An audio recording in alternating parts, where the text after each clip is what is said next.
Salam sejahtera Malaysia, selamat pagi tuan-tuan dan puan-puan. Hari ini hari Isnin. Tuan-tuan dan puan-puan yang dihormati sekalian, denyut nadi suara rakyat bergema di channel ini. Tuan-tuan dan puan yang dihormati sekalian, saya ingin kongsi satu berita yang amat berat. Satu berita yang pasti akan menakutkan Datuk Seri Najib Tun Razak. Berita ini pasti tidak akan disukai oleh Datuk Seri Najib Tun Razak. Dan berita ini menentukan sama ada Datuk Seri Najib Tun Razak akan selamat ataupun tidak. Pastikan kamu terus bersama di dalam video ini kerana di permulaan, pertengahan, malah di siring-siring, di sudut-sudut video ini akan ada maklumat yang penting yang pasti membuatkan ramai macai-macai Datuk Seri Najib Tun Razak rasa bergegar, rasa takut dan pastinya akan mulai rasa nervous. Okey, tuan-tuan dan puan-puan. Arul Kandasamy adalah satu nama yang pastinya ditakuti oleh Datuk Seri Najib Tun Razak. Apa pula tidaknya, kalau orang ini buka mulut, pasti banyak cerita yang akan diketahui. Kalau orang ini membuat kenyataan, pasti akan membuat Datuk Seri Najib Tun Razak tak cukup mandi, tak cukup basah, tak cukup ayak. Tuan-tuan dan puan-puan. Dan itu menjadi kenyataan apabila dalam perbicaraan gangguan laporan 1MDB, pendakwaan telah disahkan bahawa pihak pendakwaan telah sah memohon untuk memanggil Arul Kandasamy sebagai saksi untuk memberi keterangan against terhadap Datuk Seri Najib Tun Razak. Tuan-tuan dan puan-puan yang dihormati sekalian, pihak pendakwaan dalam perbicaraan gangguan laporan audit 1MDB One Malaysia Development Berhad telah sah membuat permohonan rasmi di Mahkamah Tinggi di sini untuk mendapatkan kehadiran bekas Presiden dan Ketua Pegawai Eksekutif 1MDB iaitu Arul Kandasamy sebagai saksi pendakwaan dalam kes yang melibatkan bekas Perdana Menteri Datuk Seri Najib Tun Razak. Timbalan pendakwa raya kanan yang amat ditakuti oleh Rosmah Mansor dan Najib Razak serta semua macai-macai Najib Razak iaitu Gopal Sri Ram telah sendiri membuat permohonan itu di hadapan Hakim Mahkamah Tinggi Muhammad Zaini Mazlan yang berkata bahawa pihak pendakwaan telah sah membuat permohonan itu memandangkan Arul Kandasamy yang adalah merupakan juga tertuduh dalam kes itu mempunyai maklumat mengenai transaksi yang dibuat oleh tertuduh lain iaitu Najib pada Februari 2018. Ini kali Najib pasti rasa tak cukup jam nak tidur. Tuan-tuan dan puan-puan yang dihormati sekalian, yang pasti menurut laporan ini Arul Kandasamy akan membuat pernyataan di mahkamah melawan Datuk Seri Najib Tun Razak terhadap against. Dalam bahasa Inggeris against itu maksudnya melawan. Ya, jadi tuan-tuan dan puan-puan, adakah Datuk Seri Najib Tun Razak akan semakin bungkus kali ini? Adakah Datuk Seri Najib Tun Razak akan menjadi semakin kalah selepas ini? Tetapi tuan-tuan dan puan-puan, ada kesan yang kedua adalah kalau Arul Kandasamy menceritakan yang lebih berpihak kepada Datuk Seri Najib Tun Razak, Najib Razak boleh selamat. Tetapi kalau yang disebut nanti Arul Kandasamy itu tidak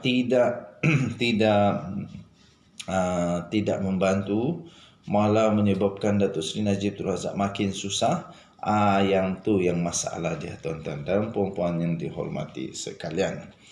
Tuan-tuan dan puan-puan yang dihormati sekalian, Sri Ram berkata maklumat transaksi berkaitan 1MDB yang dimiliki oleh Arul Kandasamy akan menjejaskan keputusan pendakwaan terhadap Najib yang merupakan bekas pengerusi lembaga penasihat 1MDB. Oleh itu, katanya ini relevan terhadap tertuduh lain iaitu Datuk Seri Najib Tun Razak, kata Sri Ram. Sri Ram yang adalah bekas Hakim Mahkamah Persekutuan. Patutlah. Patutlah. Sri Ram adalah bekas Hakim Mahkamah Persekutuan. No wonder. Berkata pihak pendakwaan akan bertanya kepada Arul Kanda mengenai mesyuarat yang diadakan pada Februari 2016 yang lalu dan mengenai peristiwa sebelum mesyuarat. Nah, ini semakin parah. Sebelum mesyuarat dan peristiwa selepas mesyuarat. Katanya itulah bidang yang akan kita fokuskan. Pihak pendakwaan tidak merekodkan keterangan lisan daripada tertuduh iaitu Arul Kandasamy berhubung perkara ini dan ini akan dilakukan secara viva iaitu pemeriksaan melalui keterangan lisan, kata Sri Ram. Menurut Sri Ram, Peguam Negara Tan Sri Idris Harun telah merestui permohonan untuk memanggil Arul Kandasamy menjadi saksi pendakwaan di dalam kes itu. Pihak pendakwaan membuat permohonan di bawah Seksyen 63 Akta Suruhanjaya Pencegahan Rasuah Malaysia 2009, kata Sri Ram. Peguam Najib iaitu Tan Sri Muhammad Syafiq Abdullah menunjukkan kepada mahkamah bahawa pihak pembelaan membantah permohonan supaya Arul Kanda menjadi saksi pendakwaan dan pihak pembelaan akan membuat hujahan terhadap permohonan itu yang dianggap tidak berperlembagaan. Kenapa mereka takut? Kenapa takut Arul Kandasamy jadi saksi? Kalau tak salah, tak payah takutlah. Hakim Muhammad Zaini kemudiannya menetapkan pada 30 Mei 2022 untuk mendengar hujahan mengenai perkara itu. Peguam Arul Kanda Datuk N. Sivanathan bagaimanapun berkata mereka tidak akan membuat sebarang hujahan bagi pihak Arul Kanda dan mereka akan menyerahkan kepada Mahkamah Tinggi untuk memutuskan permohonan pihak pendakwaan supaya Arul Kanda menjadi saksi di dalam perbicaraan pendakwaan di dalam kes tersebut. Sri Ram berkata, pihak pendakwaan akan memfailkan hujahan bertulis iaitu pada Isnin 23 Mei hari ini, tuan-tuan dan puan-puan, manakala Muhammad Syafiq pula berkata pihak pembelaan akan memfailkan hujahan bertulisnya selewat-lewatnya Khamis 26 Mei 2022. Selalu lewat.